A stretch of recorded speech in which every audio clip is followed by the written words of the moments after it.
It is so good to be with you virtually right now. And I want to fill you in on something called Sukkot. Over the next few weeks, we're going to be talking about what Sukkot is and exactly what Jesus intended for us and how he wanted us to celebrate this Jewish Moedim. And so as we dive in, we're going to talk about some different aspects of Jewish culture and custom. This is important because the custom and the practice of the Jewish faith can oftentimes bleed into what Scripture says. The custom, the culture of how the Jews celebrated Moedim, it kind of blends into how we as Christians can learn from what Jesus had to say about it. And so Sukkot, it's outlined in Leviticus chapter 23, verses 30 through 33. You can take some time and read that. And in fact, the whole chapter of Leviticus 23 talks about Sukkot as well as the other Moedim. So in Leviticus 23, we learn a few key qualities of Sukkot. The first is that a sukkah was built. And a sukkah, you can kind of think of it as a tent, but it's a bit different. The sukkah, it had to be made entirely out of natural fibers, and there wasn't a full roof on top. So at night, when the Jews would look up through the sukkah, they would be able to see the stars and see the sky. It didn't protect them from rain or really from sun, and that was part of the idea of relying on God for his provision.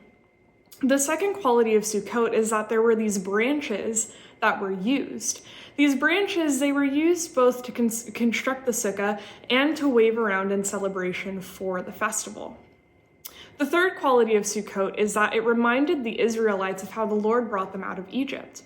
During the 40 years of wilderness wanderings, the Israelites, they built these temporary booths everywhere that they would go. They would never have a permanent resting place, but God always provided for everything that they needed.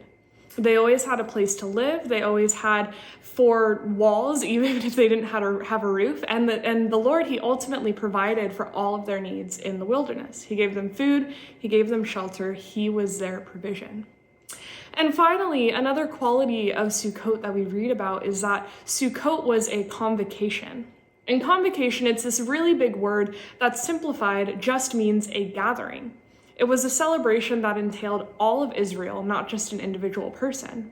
And the Israelites, they were so serious about this being a convocation that, one, they made provision for foreigners and aliens from their own that could come in and celebrate this with them. But 2, they also celebrated Sukkot traditionally in the area of the temple where everybody would be welcomed in. In the women's courtyard, women could be there, children could be there, and people from the outside of Israel could look in and see and celebrate with all of the nation. And so those are just a few qualities of Sukkot that I want you to remember to consider as we go into the next few weeks talking about this festival.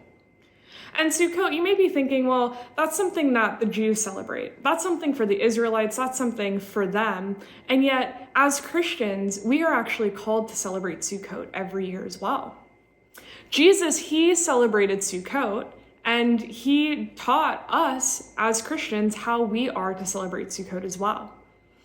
The celebration of Sukkot, it also parallels the life of Jesus, as do the other Moedim. And so we read of the marriage supper of the Lamb in Revelation chapter 19, verses 7 and 8. It says, "Let us rejoice and exult and give him the glory, for the marriage of the Lamb has come, and his bride has made herself ready.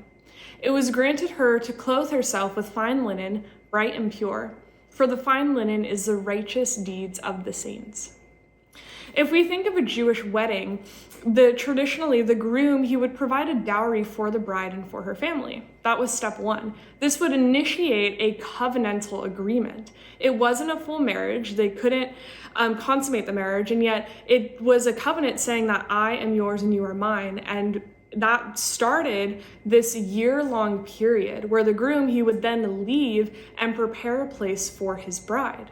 He would go away for about a year, and he would make a place for her, and he would come back a year later. She did not know when he would return. It wouldn't be a year to the day, but there would be some fluctuation in there where she would say, I don't know when my groom's coming back.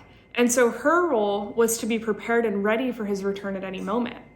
The groom, he would normally return at night, and he would bring with him this huge processional of people with lights and with banners and this huge celebration that would accompany it. And so she had to have her own light, her own lamp ready for his return.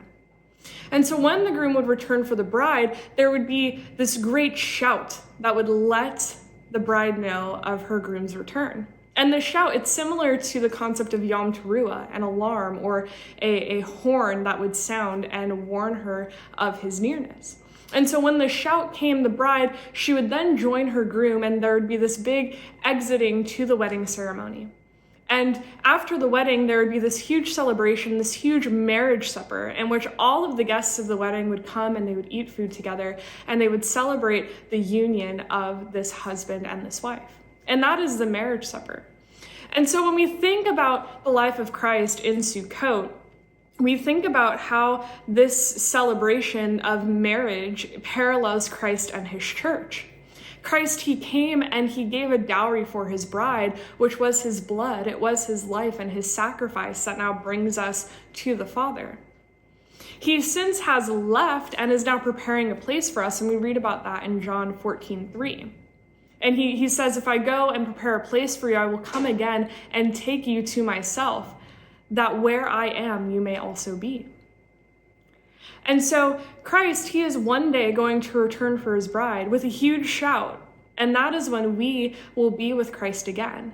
But the important part here is that we as the bride need to have ourselves ready. Sukkot, it's all about the marriage supper of the Lamb. It's all about Christ coming back for his bride. And so as we go into these next few weeks, consider, how are we making ourselves ready? And Jesus in the New Testament, when he talks about Sukkot and when he mentions how he celebrated this festival, he also gives us great insight into how we, as the bride of Christ, can be ready. So the question of Sukkot, again, it is the question of how we can be the most righteous and the most holy bride for Christ upon his return. I'll see you back in about a week to continue as we talk about Sukkot, and we're going to be diving into how we can grow in righteousness.